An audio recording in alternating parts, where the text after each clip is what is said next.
Hey guys, welcome back to Barry Mount's channel. Today we're going to talk about preparing for the psychological evaluation before bariatric surgery.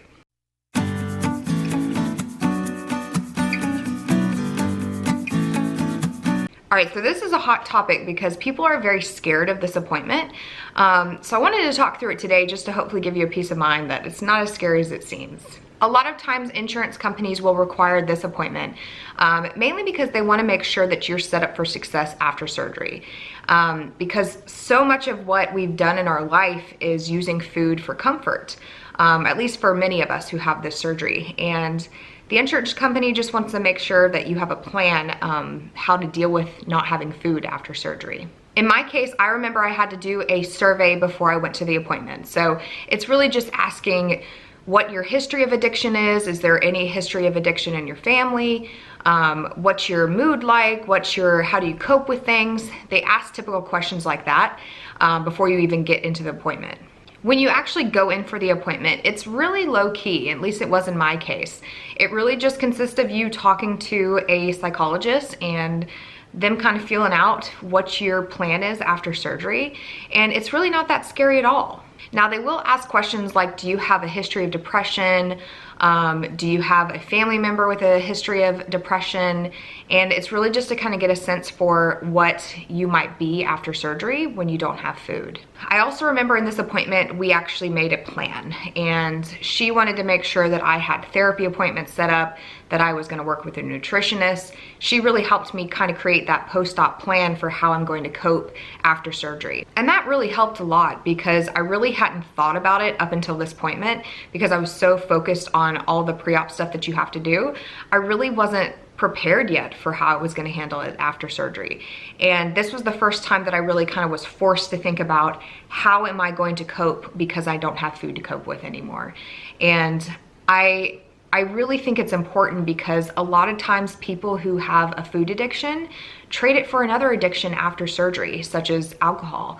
And that can cause a lot of issues. So this appointment is really to kind of see what your tendency might be, how you might respond to this without having any food after surgery, and really just making sure that you have the best plan possible.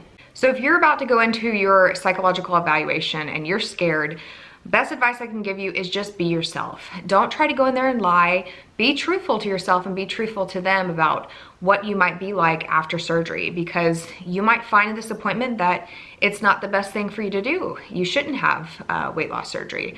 Or it might just confirm like you're ready for this. So be honest, be yourself, and don't stress about the appointment. Now, there are people who don't pass the psychological evaluation. I don't really like saying it like that, but there are some cases where the psychologist believes that surgery is not the best fit for you.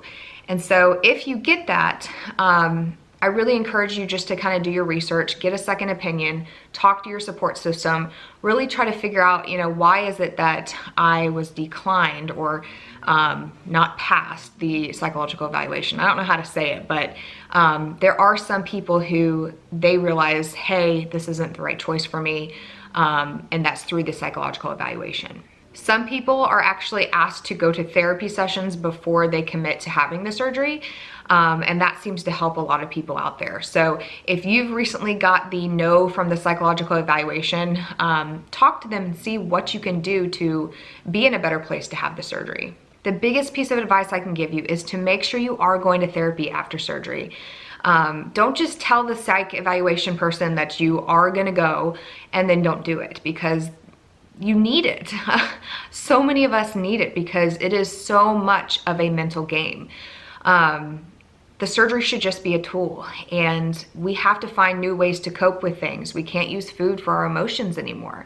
And so instead of switching it out for another addiction, try to find therapy, try to find support from people, try to use the other tools that you have, because the surgery is not going to fix all your problems. This is one of the most powerful appointments that you will have pre-op, and I really encourage you, go in there with a pen and paper and make a plan with the person you're talking to and talk through what you're gonna make sure you do, and keep yourself accountable for that. Stay on top of it and make sure you actually are doing the things that you said you're gonna do. In my case, we set up a plan and said, I'm gonna go to my nutritionist, I'm gonna go to therapy, I'm gonna do all of these things, and I didn't do them. And look where that got me. I had regain happen. And I'm not saying that that's going to necessarily cause you to have regain, because there were so many other things that were kind of contributing to mine, but it will help set you up for success. If you are actually honest with yourself and you say, okay, this is what I know I can do, this is what I'm gonna have to do to stay on top of this, then you're a lot more likely to succeed. I wouldn't say that I lied in my psychological evaluation, but I definitely wasn't as committed as I should have been. Now, like I said, this is a very, very scary appointment for some people, but if you go in there with an open mind and you go in there with a plan to get ready for this surgery, you're gonna be just fine. So don't let this appointment scare you. It's just part of the journey. It's part of this process, and you're gonna do great. Just be yourself, don't lie, and just talk through what your plan's gonna be like after surgery. All right, guys, that's gonna be it for today's video. I hope this was helpful to you, and if you are about to go through the psychological evaluation, leave us a comment down below and let us know if you're ready for that, if you're feeling a little nervous, or if you feel pumped to get through this appointment. If you guys have any other questions, feel free to send us an email, comment down below, and we are happy to help you through this process. Like I said, you're gonna do awesome. Just breathe, take the time to get ready for this appointment, and just be yourself. Thank you guys so much for watching, and I will see you in my next video.